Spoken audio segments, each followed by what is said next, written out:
tunjukkan kepada kalian amal terbaik yang bisa kalian lakukan. Bayangin, terbaik loh ini. Jadi para sahabat tentu mengatakan, bala ya Rasulullah, kami mau gitu kan. Dan bukan cuma terbaik bu, wa azkaha inda malikikum, yang paling suci ketika dipersembahkan untuk Allah. Yang paling suci artinya apa? Kalau panjenengan haturkan untuk Allah, tidak ada kotorannya, maka sama Allah diterima. Kenapa? Innallaha tayyibun la yaqbalu illa tayyiba. Allah itu zat yang paling baik, tidak mau nerima kecuali dari perkara yang baik. Dan zikir itu yang paling suci, tidak akan ditolak sama Allah. Kemudian wa arfa'iha fi darajatikum, dan amalan yang paling cepat menaikkan derajat kalian, baik di dunia ataupun di akhirat, di sisi manusia ataupun di sisi Allah, yang paling cepat naikkan derajat.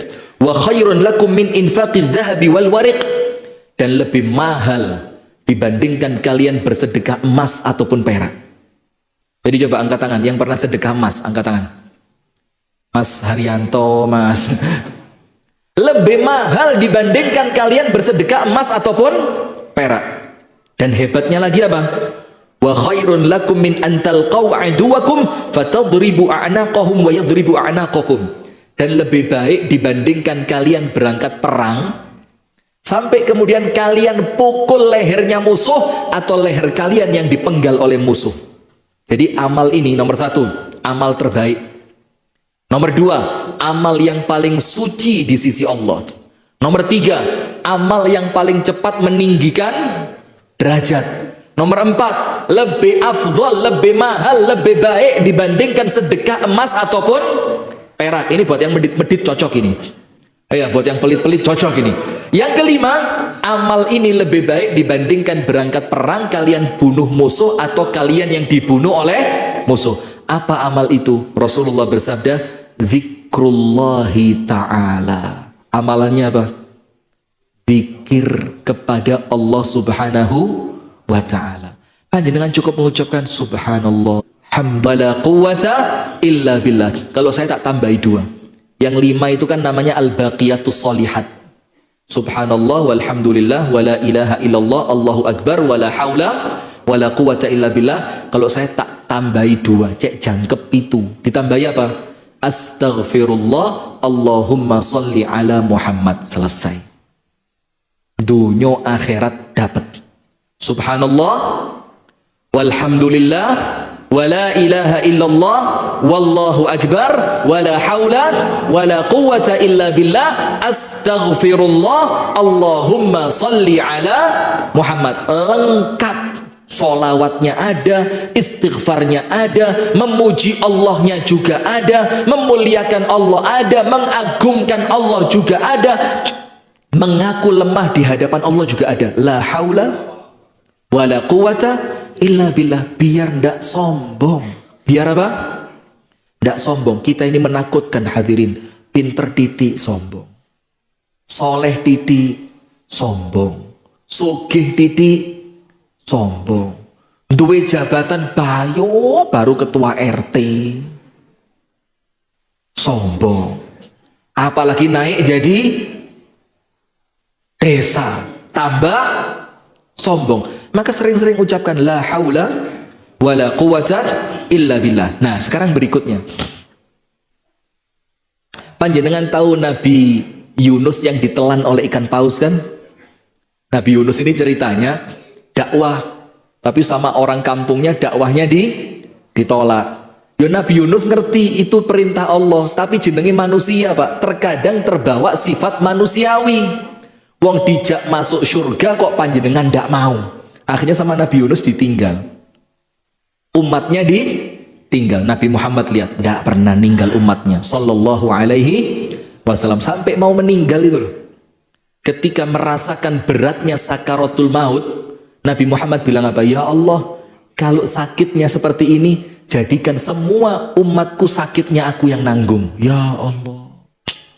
Coba Nabi Muhammad. Nah, Nabi Yunus kabur dalam tanda kutip, tidak pantas buat Nabi kabur, tapi meninggalkan kaumnya. Naik perahu mau nyebrang laut, ternyata sampai tengah laut perahunya apa?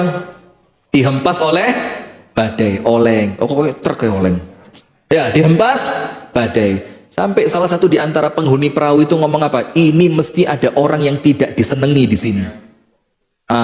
Diundi, diangkat, nama yang keluar dibuang ke laut. Ternyata nama yang keluar namanya siapa? Nabi Yunus. Nah, sudah, jangan takut ada Allah. Nabi Yunus dilempar, pung. Tidak lama dimakan ikan paus. Allah firmankan dalam Al-Quran, fi dhulumatin thalath. Tertutup 3 kegelapan. Gelapnya malam, gelapnya lautan, dan gelapnya perut ikan paus. Coba, malam gelap gulita, kalaupun siang matahari tidak bisa tembus sampai sana. Yang kedua, dibawa jauh sampai ke dasar lautan. Yang ketiga, di dalam perutnya ikan paus. Kalau teriak, siapa yang dengar? Coba, siapa yang dengar? Ternyata yang menyelamatkan apa, ibu-ibu? Siapa yang dengar? Allah firmankan dalam Al-Quran begini, falaula annahu kana minal musabbihin lalabitha fi batnihi ila yaumi yub'atsun. Kalau Yunus ini dulu tidak gemar berzikir, maka dia akan tetap di perutnya ikan paus sampai kiamat. Berarti yang menyelamatkan Nabi Yunus apa, Bu? Zikir yang saat itu atau zikir sebelum ditelan ikan paus? Sebelum. Kenapa sebelum? Allah Ta'ala menyebutkan melalui lisannya Nabi Muhammad SAW, ta'arraf ilallahi firrakha ya'rifka fisyiddah. Kenali Allah di waktu senangmu, maka Allah akan kenal di waktu sempitmu.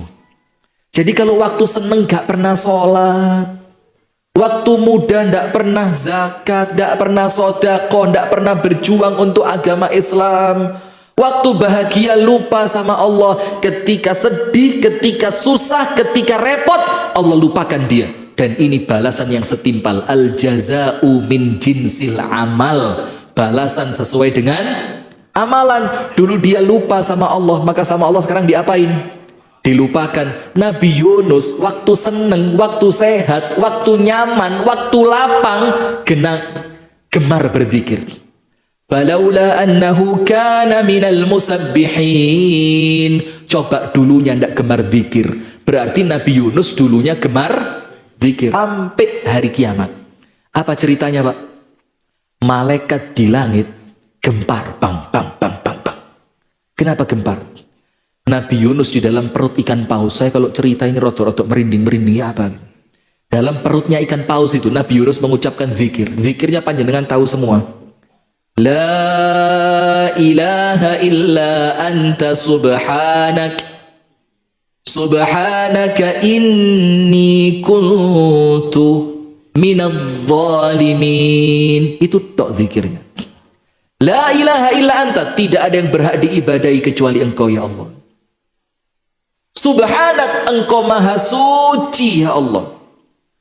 Inni kuntu minadh dhalimin, saya ngaku ya Allah, saya ini orang yang zalim. Allah minta kita ngaku, itu tok yang Allah minta, ngaku ake dosa, ngaku ibadahmu gak genah, ngaku kita ini banyak maksiat, ngaku kita ini perlu pertolongannya Allah, maka Allah akan tolong kita. Dan Allah tidak suka sama orang yang tidak merasa butuh kepada Allah. Maka dikatakan oleh Al-Imam Ibnu Athaillah As-Sakandari, beliau bilang apa? Yang Allah siram dengan rahmatnya itu orang yang merasa kering. Kalau orang yang sudah merasa basah, Allah tidak akan siram orang itu. Apa artinya? Kalau sudah kering, merasa butuh air, sama Allah disiram. Bagaimana merasa kering? Yo jangan sok ibadahnya sudah bagus. Lo ibadah kita itu lo belum tentu sama Allah diterima. Tapi orang yang merasa kering, merasa ya Allah, dosaku akeh ya Allah. Ya Allah, maksiatku tidak pernah berhenti ya Allah. Ya Allah, sholatku tidak pernah khusyuk ya Allah. Kalau bukan karena rahmatmu, aku tidak akan selamat. Disiram sama Allah pakai rahmat. Tapi kalau merasa, oh poso is gelap, tahajud istiqomah, ngaji ratau pedot, merasa sombong dia. Maka ketika Allah bagi-bagi rahmat, Allah bilang apa? Kamu sudah tidak perlu dengan rahmat saya. Akhirnya sama Allah tidak dirahmati. Kenapa? Sombong. Nah, Nabi Yunus tidak ngaku. Nabi Yunus, inni kuntu minadz zalimin. Aku ngaku ya Allah, aku termasuk orang yang zalim. Apa yang terjadi? Malaikat di langit saling bertanya satu dengan yang lain. Anda buka kitab tafsir. Malaikatnya ngomong apa? Ya Rabbi, sautun ma'ruf min makanin gharib. Ya Allah, ini kami kenal suara ini ya Allah. Kami tahu ini suara ini. Kami akrab dengan suara ini. Kami sering dengar ya Allah suara ini. Ini suara yang senantiasa berzikir ya Allah. Suara yang senantiasa berdoa ya Allah. Suara yang senantiasa memohon ampunanmu ya Allah. Tapi masalahnya satu ya Allah. Kami tidak tahu tempatnya ini. Karena tempat keluarnya suara ini bukan tempat yang biasanya. Karena Nabi Yunus di mana saat itu? Di perut. Coba. Kalau sebelum ada masalah rajin zikir Pak. Selamat dunia akhirat Pak. Tidak usah ngoyo, zikir. Apa sih zikir itu? Lisan itu nyebut. Astaghfirullah. Ngelihat sesuatu yang menakjubkan, Masya Allah. Ngelihat sesuatu yang kurang baik, Subhanallah. Anda dapat nikmat, Alhamdulillah. Ada ujian, Inna lillah. Panjenengan merasa berdosa, Astaghfirullah. Panjenengan ingat sama Nabi Muhammad, Allahumma salli ala. Terus panjenengan merasa lemah, la haula wala quwata illa billah. Terus zikir, jangan pernah berhenti. Anda takut karena ada orang yang begitu menakutkan, ucapkan Allahu Akbar, Allah yang paling besar. Selesai urusan. Allah cuma minta panjenengan zikir. Jangan berhenti. Terus apa sih angel zikir itu? Perhatikan, ini saya potong sebentar, ini penting. Kenapa ngomong selain zikir kok bisa, sementara zikir tidak bisa? Karena kita Allah lihat belum pantas dapat kemuliaannya zikir. Terus bagaimana? Tobat, istighfar. Nah sudah, maka malaikatnya ribut Bu. Ya Allah, ya apa ini? Kami kenal suara itu ya Allah. Ini suara perlu ditolong ya Allah. Perlu dibantu ya Allah. Dia terhimpit ya Allah. Dia dalam keadaan kesempitan ya Allah. Kami malaikat-malaikatmu yang akan nolong dia ya Allah. Kenapa? Istiqomah. Istiqomah melakukan apa? Zikir. Orang yang istiqomah pelindungnya siapa? Malaikat. Nahnu awliyaukum fil hayatid dunya wa fil akhirah. Malaikat ngomong untuk orang yang istiqomah itu, kami yang melindungi kalian. Malaikat yang jaga. Maka malaikatnya minta izin sama Allah. Ya Allah, izinkan kami cari ya Allah. Dari mana suara ini keluar? Cari malaikat. Keliling bumi tidak ketemu. Lawang bukan di daratan tapi di lautan. Lapor balik sama Allah. Ya Allah tolong ya Allah. Tidak ketemu ya Allah. Allah perintahkan untuk cari di laut. Masuk malaikat ke laut. Ketemu Nabi Yunus. Selamat tidak Nabi Yunus? Selamat dah, selamat. Fadilah apa? Zikir. Bukan sodako, yo lek iso sodako yo luwe api. Bukan tahajud, yo lek iso tahajud yo luwe genah. Zikir. Nah sekarang panjenengan lihat. Orang kalau tidak mau zikir, Allah akan berikan untuk dia 3 kecelakaan. Dan celaka yang 3 ini dunia, akhirat. Dunia celoko, akhirat celoko. Na'udzubillah min dalik. Gampang Pak, gampang. Zikir. Yang sudah sepuh bisa zikir? Bisa. Yang belum balik, dereng saged maos Al-Quran, saged zikir? Saged. Oh, anak saya umur 2 tahun durung jangkep itu loh. Ngomong Allah sudah bisa. Lu mosok panjenengan ndak bisa? Bisa kan? Karena Allah kepingin menyelamatkan kita dengan cara termudah. Nomor 1, apa celaka yang Allah berikan kepada orang yang tidak mau zikir? Senengane rasan? Bu, senengane apa Bu? Nggak usah ngelihat saya, panjenengan kok ngelihat saya. Senengane ghibah, gosip, maitu. Sudah. Nomor 1 dalam surat Al-Kahf ayat berapa? 28. Jangan kamu ikuti, jangan kamu turuti siapa yang tidak boleh diikuti. Wala tuti' man aghfalna qalbahu an dzikrina, orang-orang yang hatinya oleh Allah dibikin lalai. Siapa yang melalaikan? Allah. Kenapa Allah bikin dia lalai? Allah jadikan yang lain bisa zikir karena Allah lihat kamu tidak pantas dapat keutamaan zikir. Wala tuti' man aghfalna qalbahu an dzikrina. Hukumannya nomor 1, wattaba'a hawahu.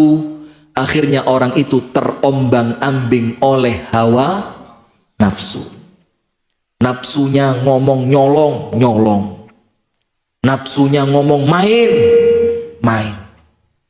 Nafsunya ngomong tidur di waktu sholat, tidur. Nafsunya ngomong ojo sodakoh, dia ndak sodakoh. Dia orang yang terjajah oleh apa?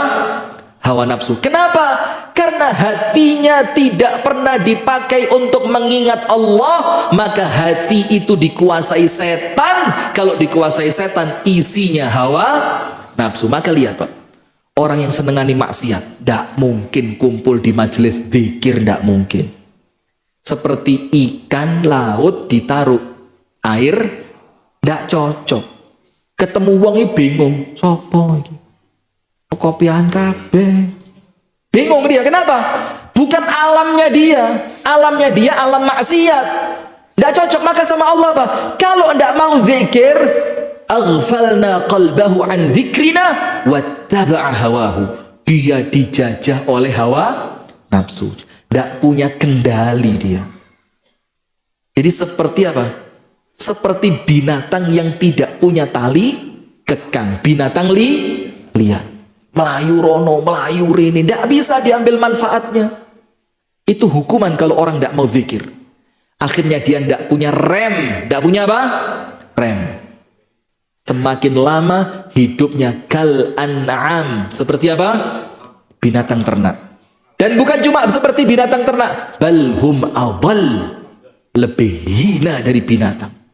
Nomor 2, tulis. Wa kana amruhu furuta. Sama Al-Kahfi 28. Urusannya dia pasti melampaui batas. Melampaui batas itu apa? Ndak ngerti aturan. Sama istri melampaui batas. Sama temen guyone melampaui batas. Ketika istirahatnya melampaui batas. Bahkan ketika kerja, nun sewu. Saya mau tanya, orang kalau sudah jadi orang paling kaya di Wanayasa, saya mau tanya, berhenti kerja atau tetap kerja? Ayo, berhenti kerja atau tetap kerja? Loh, wes oke. Cari apa? Lah kok pada bewang melarat? Lalu terus kekayaannya dia bikin dia berbeda dari segi apa? Coba lihat koruptor, bu. Panjenengan kenal koruptor yang melarikan diri namanya Iku apa?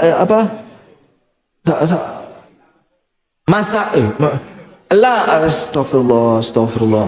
Masiku, Harun Masiku. Mas Iku. Kenapa dibilang Mas Iku? Gara-gara gak petuk-petuk maliku terus gak tahu iki. Coba ketangkep Mas Iki. Karena gak ketangkep Mas Iku. Kok susah sekali nyekel orang satu aja ya? Aduh, sudah. Pertanyaannya, koruptor itu kaya atau miskin? Kok sih korupsi?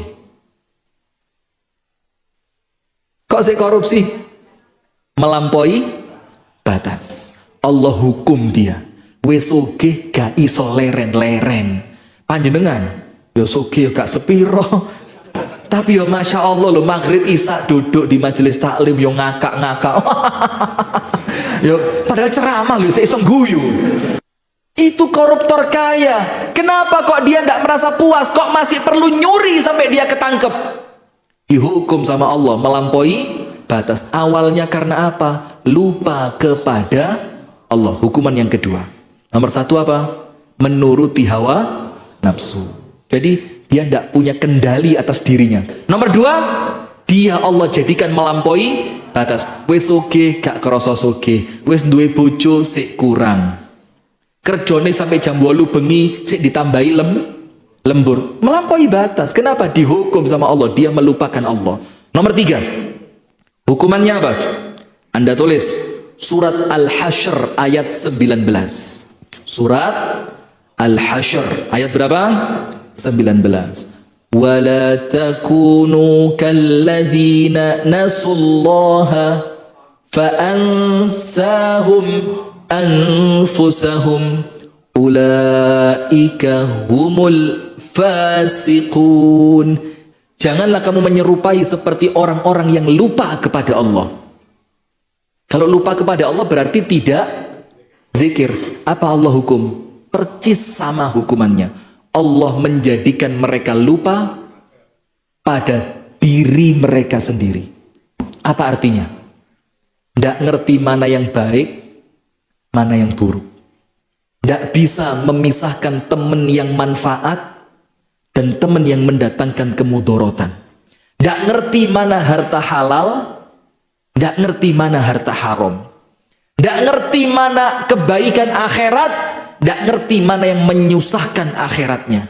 Tidak ngerti mana waktu sholat, mana waktu kerja. Tidak ngerti mana waktunya buat keluarga dan waktu buat teman. Tidak ngerti. Ngopi tok gak tahu mulai. Nah ini Allah lupakan dia terhadap kemaslahatan dirinya sendiri. Apa sebab kok sampai Allah melupakan dia terhadap dirinya? Lupa diri. Kenapa sampai lupa diri?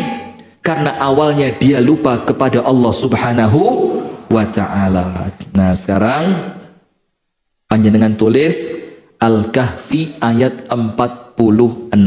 Al-malu wal banuna zinatul hayatid dunia. Harta, anak itu kesenangan dunia. Berarti boleh apa enggak? Boleh, enggak apa-apa. Orang boleh enggak jadi kaya? Boleh. Sampai Rasul mengatakan la ba'sa bil ghina liman ittaqa. Jadi kaya itu enggak dosa kok. Yang penting bertakwa. Yang penting apa? Bertakwa. Ni'mal malu sholih li abdi sholih. Rasulullah bersabda, harta itu yang paling baik kalau dikuasai oleh orang yang soleh. Enggak apa-apa. Bantu yatim piatu, bangun masjid, bikin pondok pesantren, ngasih santunan buat orang yang kurang mampu, ngajak tetangganya umroh bareng sa RT diberangkat no kabeh. Tunggu yu amin. Selewat malaikatnya ngalih. Coba pertama ngomong amin, langsung budal tenan ini. Lepas dengan meremehkan kekuatannya Gusti Allah ya. Ya sudah. Al-malu wal banuna zinatul hayatid dunya. Anak, kesenangan dunia, punya anak, Masya Allah lucu, capek, pulang ke rumah ketemu anak, hilang capeknya, capek, pulang ke rumah ketemu istri, tambah capek. Enggak, hilang capeknya, kan begitu, itu kesenangan dunia. Tapi Allah menginginkan untuk kita, jangan cuma seneng dunia.